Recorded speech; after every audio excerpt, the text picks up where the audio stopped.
Now, we've often been accused on Off the Bar of looking backwards too often instead of forwards, but there's nothing wrong with nostalgia when you're talking about a true footballing great, someone for whom the word legend really isn't good enough. Osvaldo Ardiles inspired Argentina to their World Cup win in 1978, and just a few weeks later, cool as you like, he turned up at the gates of White Hart Lane to help make Spurs the most exciting team of that era and leave a legacy which still permeates the club today.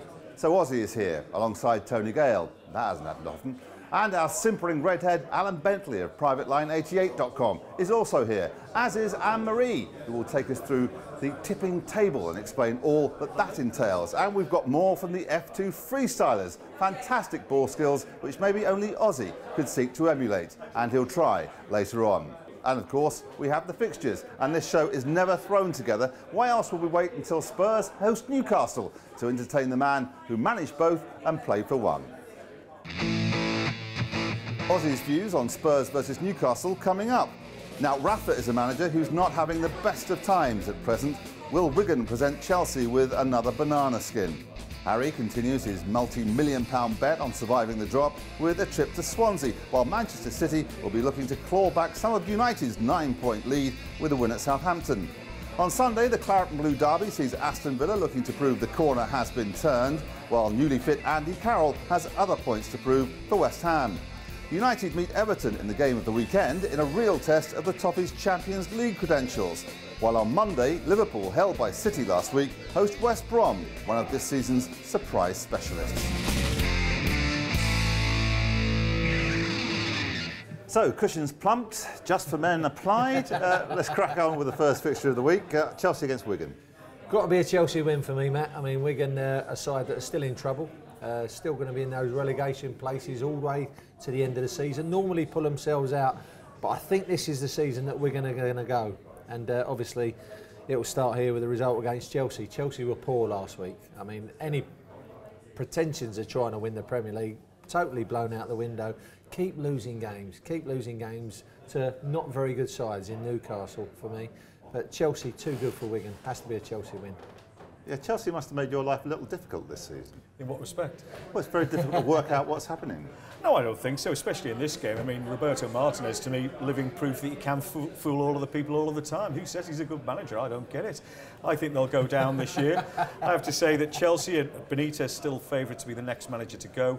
A poisonous atmosphere at Stamford Bridge, but they'll have far too much for this Wigan side, and I think Chelsea to win comfortably. You can't accuse Bentley of sitting on the fence, can you? Now, the trouble is he went for an agony aunt job this week and he didn't get it for some reason. I can't think why not. Now then, Auntie Allen, Norwich City against Fulham.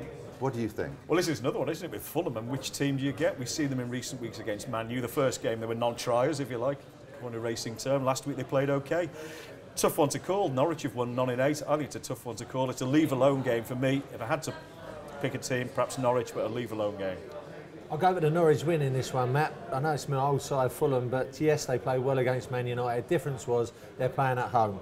They're playing away at Norwich. Norwich are good at home as well. Anyone who goes there, you know, when I'm doing the commentaries, it's a cracking atmosphere. Chris will target this game.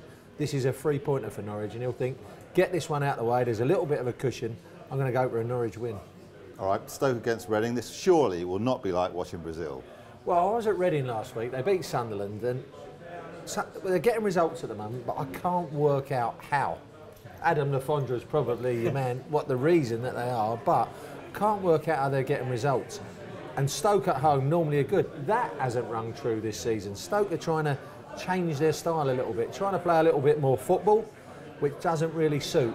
As soon as Tony has a couple of bad results, he reverts to type. They'll go direct against Reading, and they'll have far too much for him. I couldn't agree more. I mean, Reading, it's the remake of Escape to Victory, isn't it, in recent weeks, the way they've been pulling these results out the fire. Won't happen this weekend. Stoke all day long. Sunderland against Arsenal, then. Well, again, being at that Reading game last week, Reading beat Sunderland, and again, Sunderland with the points on the table they got, I can't make it out. That means for me it's a poor Premier League, that Sunderland are clear of the relegation issue, yet are so poor a side. Against Arsenal, I feel Arsenal will get it down, they'll play around them. Sunderland ain't got quite enough to get in their face and make it difficult for them. Falling betwixt and between with their styles for me. Arsenal win. Well, I disagree. I mean, Arsenal, how can you be backing them at odds on away from home? They've won 4. And if any team has had a problem with the midweek fixtures, more or less every Arsenal player played in the internationals in midweek. They've got to come back. They lost in the cup at Sunderland last year, where Sunderland really got about them. I know they beat them in the league. I'm not saying Sunderland will win, but I don't think they'll lose, let's put it that way. Having said that, I was at the England game, Matt, against Brazil, and an Arsenal player, Jack Wilshere, middle of midfield, Theo Walcott wide on the right, probably our two best players on the evening. Wilshere was outstanding. We've got to start building things around Jack Wilshere, outstanding midfield player, probably the only one who can run with the ball in the country in an English midfield system. Outstanding player. Another reason why you're going to be wrong at the weekend. Okay, that's part one of the fixtures done. As we mentioned, the star of Escape to Victory is with us. I don't mean Sylvester Stallone. That's coming up right now.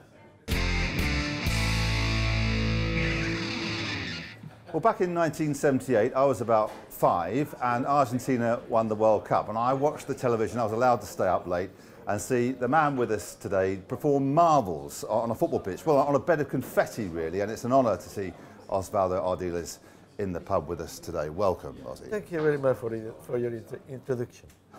It's well meant, because there aren't too many people who've won a World Cup that you meet. It's like meeting men who've walked on the moon. Well, again, thank you very much. It was a great time at the time, 1978, one of the most important years in my life. We won the World Cup, and suddenly straight away we come to England with Ricky, so it was a great adventure. I'm still here.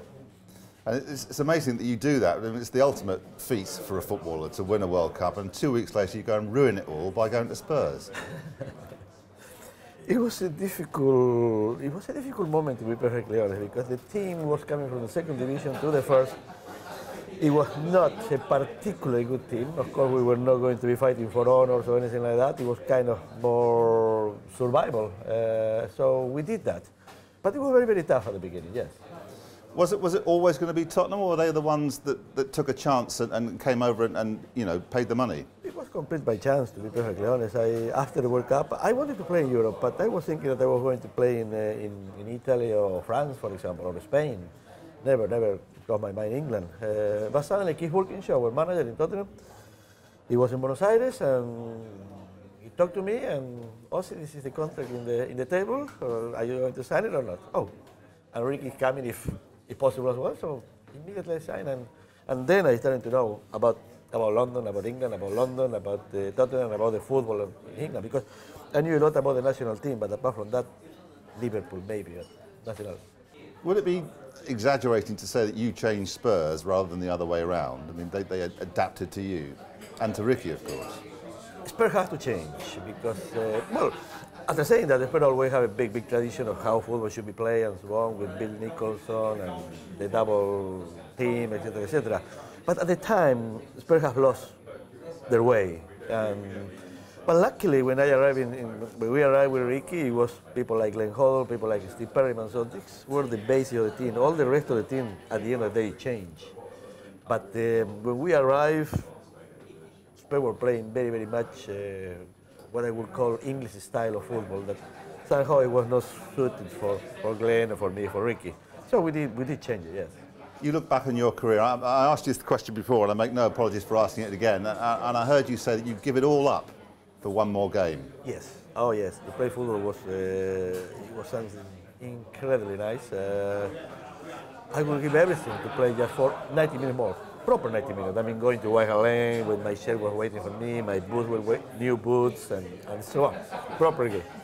Not with my friend, kind of fireside. No, proper game. It was the adrenaline when you come into the game, especially White Hart Lane, or you go to Wembley as well, very special places, or you play for a national team as well.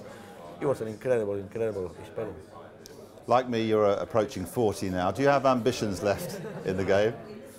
I want to manage again, to be perfectly honest. Maybe in England, maybe abroad. I may go back to Japan or maybe Argentina, I don't know. But to be perfectly honest, every time that I am managing a team, somehow I feel young and I feel alive and so on. When I do other things, I like it, but I'm not exactly what I wanted to do. So time will tell where I'm going to be, where I'm going to go, and what I will be doing. Next year's World Cup, you've got to be there, and that's one of the great rivalries, is it not, Argentina and Brazil? Oh yes, I think it's going to be a great World Cup. we are playing in a place that football is more than a question of life or death. It's a kind of religion. In Brazil, it's absolutely wonderful. The stadium are going to be great. Everything. As soon as you arrive in Brazil, you smell football. Everything is about football. Brazil is going to be they're going to be big favorites, of course, because they are playing at home. But I think I have one or two players that somehow can change things. Well, you didn't list this in your ambitions, but I think we can arrange for you to do keepy-uppies with Tony Gale. You don't have to tell us how good that feels. Well, Tony was a great player, to be honest. I mean, played for England and everything. Can't say more than that. If anything, I would say he was too nice as a player. You have seen him a lot more time than me. You support West Ham, so here we are. But yes, in a lot of ways he was too nice to be a central defender at the time. Maybe he was playing now. It would be probably better suited for him. Tony Gale, too nice. That's one of the exclusives that will be going out across Fleet Street and around the world's media. Thanks very much to Osvaldo Ardiles. More exclusives in part 2.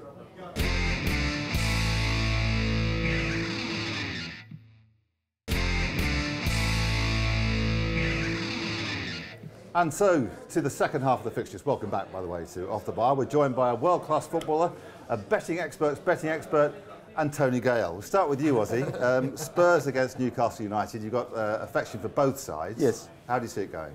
Well, I think it's going to be a very good game, in fact. We beat Newcastle 5-0 the last time in White Hart Lane, so I mean, they're going to come prepared for that. But we are playing very well right now. So I'm going for Tottenham. Well, I've got to say, Spurs are too short for me. They've only won 6 out of their 12 home games. They do struggle a little bit up front at home in terms of scoring goals. Newcastle have improved, although let's not go over the top with a victory against Villa and that one against Chelsea last week. But you can get Newcastle getting a goal head start, which means that even if they lose by 1, you get your money back. So that's the bet I'm going to have, Newcastle getting a goal head start. I've got to go for a Spurs win, same as Oz. I think Spurs are in great form. They've got a great chance of finishing 4th this season. They can't have any sort of hiccups in games like this. Newcastle, OK, signed all the French boys. They come in, they've done well at the moment. I don't think they're going to be a match for Spurs. I'm not a footballer or even a football person, so I need to ask you how Swansea might get on against Queen's Park Rangers. Well, Swansea will win this one, I think, Matt. They had a bit of a blip last week against West Ham, but I think Laudrup will want them to get back on track. They've got this, Capital One final on their minds. There's no doubt about that. The first final they've been in, fans are going crazy up there. When I've been up there, the atmosphere's been terrific. Queen's Park Rangers, poor game last week. They should have won that game against Norwich. That was a must-win game. When he missed the penalty to Raps, you could see Harry's face. It was a picture, and it was lovely for me as well. But Queen's Park Rangers, I think, are doomed. I think they're going to go down, and it's got to be a Swansea win. Yeah, I agree. QPR 2-1 on to go down. They're a big price in this one, but with Remy out, I can't see where the goals are going to come from. I think Swansea will win, but arguably a little bit too short for me.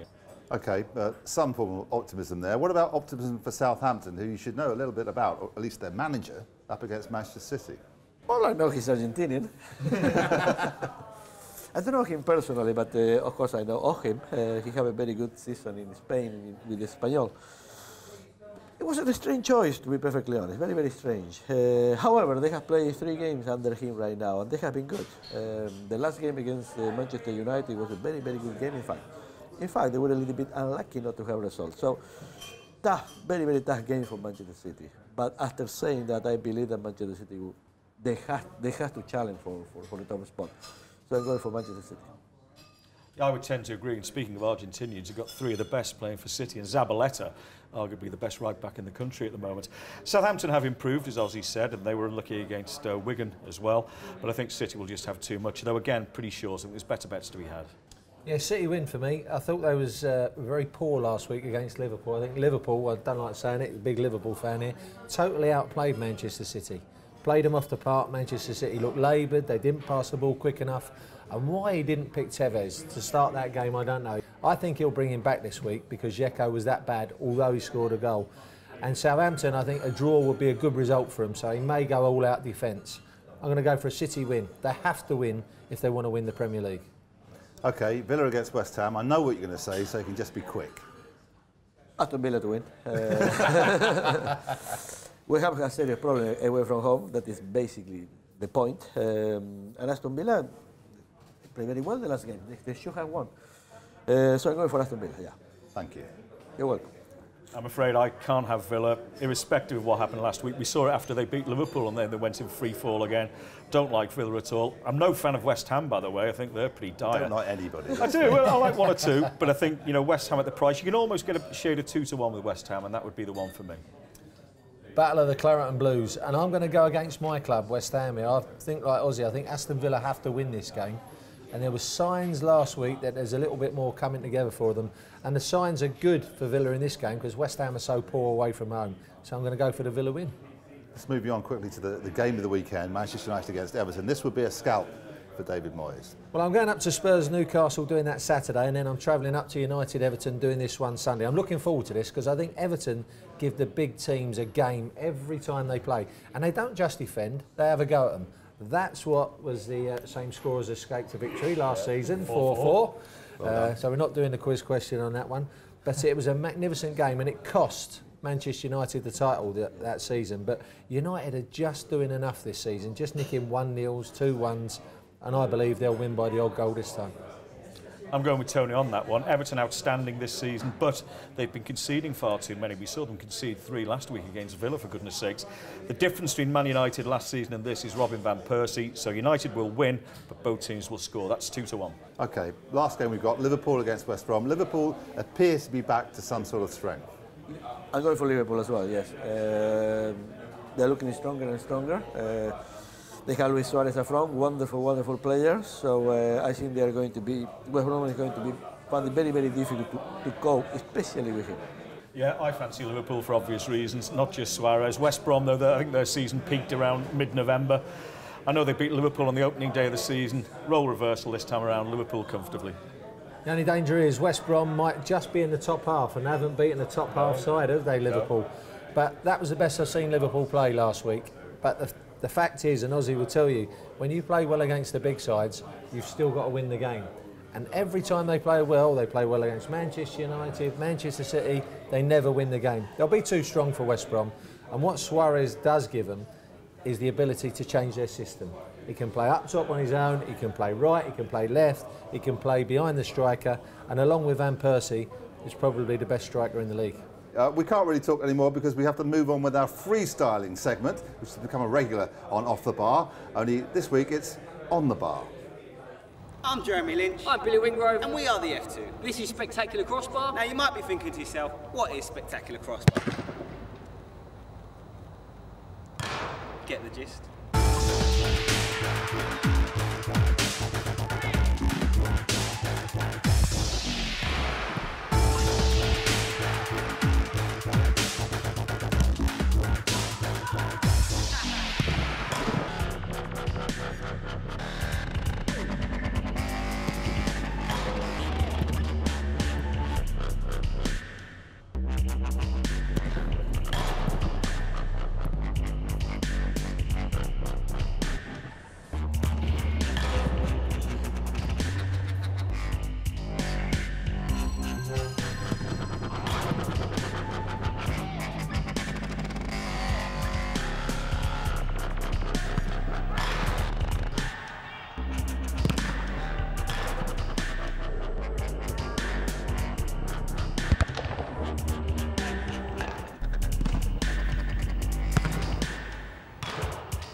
Go on, just smash it.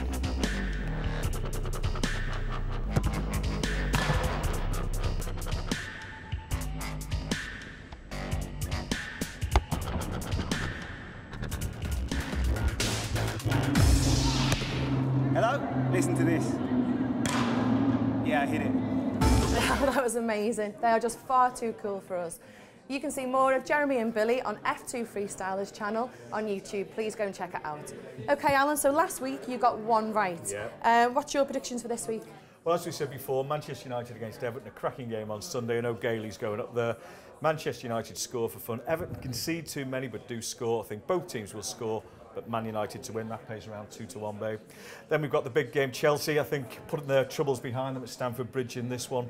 Wigan, hopeless, I think 40-something goals they've conceded. Chelsea to win comfortably, giving up a 1.5 goal head start on that one. And finally, I think the bookies have overreacted to Reading's recent resurgence. I think Stoke can win that one. The treble pays around 10-1, they're my three. Okay, cheers. Tony, you got 2 right last week? 2 right, but not enough for the treble, unfortunately. But my treble, we're going to go for Spurs at 4-6 to beat Newcastle at home. It hurts me because I'm not a Spurs fan. I don't like Spurs, never have done. And Aston Villa to beat West Ham at home. Aston Villa to turn it around. Good draw last week. I think they'll turn it around against the West Ham, who are poor away from home. And another side who are poor away from home, Fulham, to lose at Norwich. I think Chris Hughton will want to and will target this game to get a result. So that's my treble, and that pays 8.5-1. Okay. Ossie, what are your top 3 predictions for this Similar weekend? to Tony, I'm going for Tottenham beating Newcastle. Tottenham is having a very good time right now, very strong at home especially, so I'm going for Tottenham. The other one is the same, Aston Villa at home will beat West Ham. West Ham is having a bad time away from home, and Aston Villa, I believe, is absolutely crucial for them to win on this weekend. And the big one, I think, is Manchester United-Everton. I'm going for a draw, and this is going to be... that will make the money, really, because if that happens, it's going to be... Of course, Manchester United at home, they're a big favorite, but I think Everton always provide them with very tough opposition, and they are very resilient. So I'm going for a draw, and that will make a very good bet. Brilliant, thank you. Thanks very much. So I didn't hear much because I was back there at the bar just washing a few glasses, but thank you very much. There's just one last job you have to do. Every week he refuses to do keepy uppies because he's got suede shoes or some rubbishy excuse, or he's only got one leg, which we both know about. So would you mind showing him how it's done outside? I will show you, no problem. Skate to Victory Part 2.